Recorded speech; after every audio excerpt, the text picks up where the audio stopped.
Bismillahirrahmanirrahim. Assalamualaikum warahmatullahi wabarakatuh. Baik, izin memperkenalkan diri. Saya Abdul Hadi Afifuddin dengan NPM 10090324209. Nah, di kesempatan kali ini saya akan bikin video untuk memenuhi tugas perilaku organisasi. Di video ini kami akan memaparkan hasil analisis tugas perilaku organisasi. Dalam perilaku organisasi, interaksi atasan bawahan sangat menentukan produktivitas. Jadi untuk melihatnya, contohnya nyatanya di kampus kami pilih 2 dosen dengan gaya yang berbeda, sama-sama sangat luar biasa. Nah, untuk dosen yang pertama ada Bapak Heriaman, untuk dosen Sistem Informasi Manajemen di semester 2 dan Manajemen Pemasaran Lanjutan di semester 4. Terus dosen yang kedua yaitu ada Pak Apandi. Nah, itu dosen matkul pengantar bisnis dan manajemen di semester 2. Analisis Bapak Hariaman, gaya beliau adaptif dan santai, tetapi tetap dihormati karena dia interaktif. Jadi sebagai manajer kelas, terus aturan disiplin jelas, terus toleransi telatnya tuh maksimal 15 menit. Terus berbasis teknologi juga Bapak Hariaman, materinya tuh tugas semua tuh via platform digital. Terus absensinya manual, dipanggil satu persatu untuk memastikan bahwa si mahasiswa tuh hadir fix gitu. Terus sebagai pemimpin pembelajaran, motivasinya tuh cara mengajar seru, belajar jadi gak tertekan. Terus memperdayakan itu melibatkan mahasiswa, jadi ambil keputusan di kelas. Terus suasana di kelas tuh dinamis, jadi kelas tuh tegang, jadi ruangan diskusinya tuh hidup. Nah, terus yang kedua, dosen yang analisis yang kedua yaitu Bapak Apandi. Nah, kalau gaya beliau itu senior, tegas, berwibawa, bikin segan kelas gitu. Jadi terus sebagai manajer kelas, disiplin waktu, selalu mulai kuliah itu tepat waktu. Terus kontrol kelas kuat, wibawa beliau bikin kelas otomatis tertib. Nah, terus mengawasi kualitas belajar itu mengasih komentar gitu dan mengoreksi detail tiap presentasinya tuh. Terus absensi pasien pakai e-kuliah, gak buang-buang waktu dan jam pembelajaran juga. Sebagai pimpinan pembelajaran itu kritik konstruktif, evaluasinya tajam gitu. Bimbingannya tuh biar mahasiswa tuh berkembang. Terus integritasnya tinggi, nilai jujur apa adanya. Bikin kami tuh termotivasi. Gas, dia tuh saat mengajar, tapi hangat dan ramah di luar kelas. Perkenalkan, nama saya Wildan Nazmi Hariri, NPM 10090324206. Pada kali ini saya akan menjelaskan bagian kedua, yaitu hasil diskusi kelompok. Yang pertama, karakteristik manajer yang muncul. Pada kedua dosen, peran manajer terlihat konsisten di 3 hal, yaitu mengelola disiplin waktu, seperti kelas mulai dan selesainya juga tepat waktu. Juga mengawasi kehadiran, pakai sistem absensi yang rapi, juga mengontrol ketertiban kelas. Mengontrol ketertiban kelas itu dengan memastikan suasana belajarnya itu kondusif. Yang kedua, ada karakteristik pemimpin yang muncul. Peran pemimpin yang kuat terlihat dari membimbing lewat umpan balik mahasiswa. Jadi mahasiswa itu dikasih masukan dan juga membangun memotivasi dengan metode dinamis. Cara mengajar itu tidak hanya menonton, tetapi bikin semangat. Selanjutnya, pendekatan personal, membangun rasa hormat dan kedekatan dengan mahasiswa.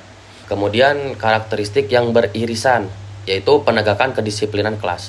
Kenapa bisa masuk dua-duanya? Sebagai manajer harus mencerminkan disiplin, juga dibutuhkan agar kelas jalan sesuai RPS, fokusnya ke aturan dan keteraturan. Sebagai pemimpin, cara menegakkan disiplin jadi sarana membentuk karakter. Contoh, Pak Haryaman pakai cara partisipatif, Pak Afandi lewat keteladanan yang disegani.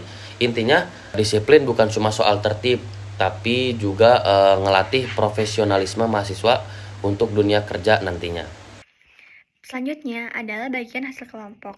Nah, pada bagian hasil kelompok, kami berhasil merumuskan 10 karakteristik utama dosen sebagai manajer kelas. Nah, karakteristik yang pertama adalah sebagai planner atau perencana. Jadi, seorang dosen itu harus mampu menyusun rencana perkuliahan secara terstruktur agar proses pembelajaran berjalan dengan jelas dan terarah. Nah, yang kedua yaitu sebagai timekeeper atau pengelolaan waktu. Jadi, dosen itu dituntut untuk memulai dan mengakhiri kelas sesuai jadwal yang telah ditetapkan, sehingga kegiatan belajar mengajar berlangsung lebih disiplin. Nah, yang ketiga adalah rules enforcer atau penegak aturan. Nah, dalam hal ini, dosen menetapkan aturan, batas toleransi keterlambatan, serta memberikan sanksi yang sesuai agar kedisiplinan mahasiswa tetap terjaga. Nah, selanjutnya, dosen juga berperan sebagai attendance controller atau pengawas kehadiran, baik secara manual maupun secara sistem digital. Nah, yang kelima adalah classroom evaluator atau penilai proses. Nah, jadi dosen itu memberikan evaluasi dan koreksi terhadap tugas maupun aktivitas mahasiswa selama pembelajaran berlangsung. Nah, karakteristik yang keenam yaitu touch organizer. Jadi, dosen itu memanfaatkan teknologi dan media digital untuk mendistribusikan materi serta mendukung proses pembelajaran yang lebih efektif. Nah, selain itu juga dosen berfungsi sebagai environment controller atau pengendali kondisi kelas.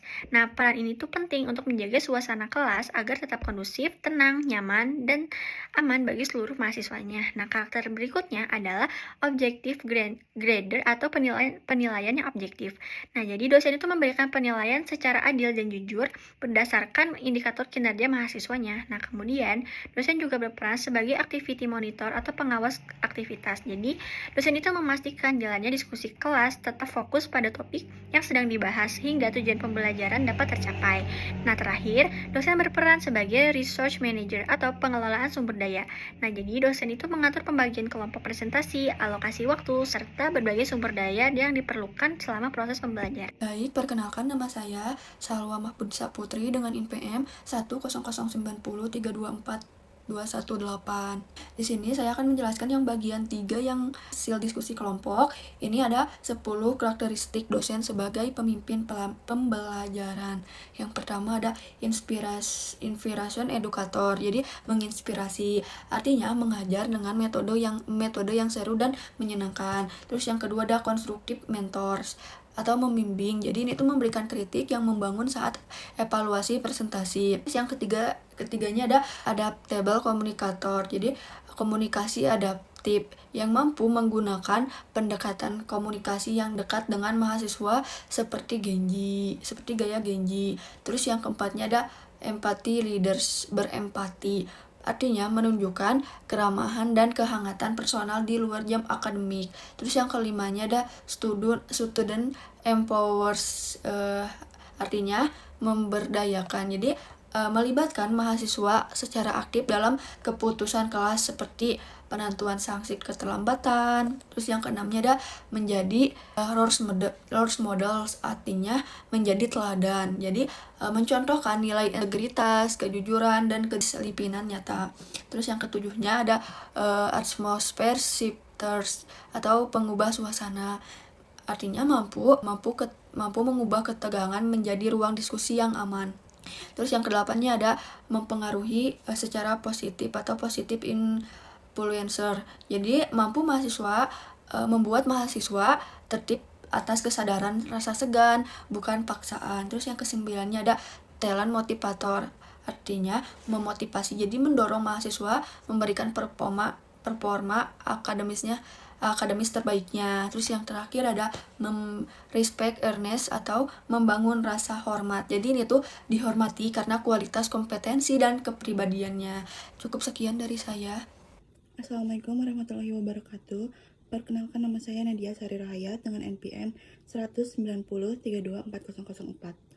Sebagai penutup dari pemaparan analisis ini, saya akan menjawab 3 pertanyaan refleksi berdasarkan hasil diskusi kelompok kami. Yang pertama, apakah dosen yang baik harus menjadi manajer sekaligus pemimpin?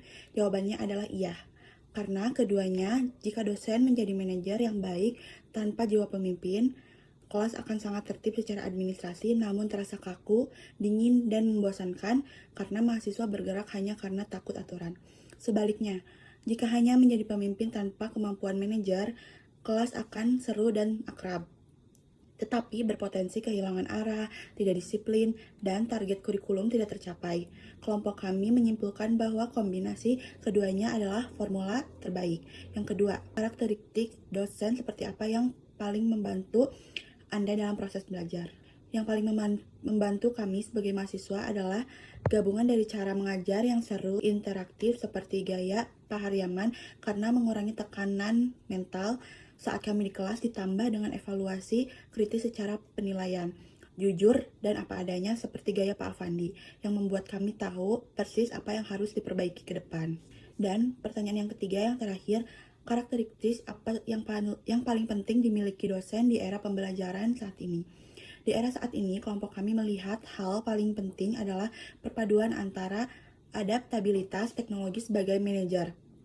Untuk efisiensi, sistem belajar digital yang dipadukan dengan pendekatan humanis atau sebagai pemimpin agar komunikasi lebih terbuka, adaptif, dan tidak kaku. Sebab mahasiswa zaman sekarang jauh lebih responsif terhadap bimbingan yang komunikatif daripada sekedar perintah.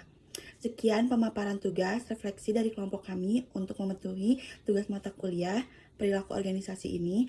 Semoga hasil analisis ini dapat memberikan perspektif yang bermanfaat mengenai dinamika kepemimpinan kelompok.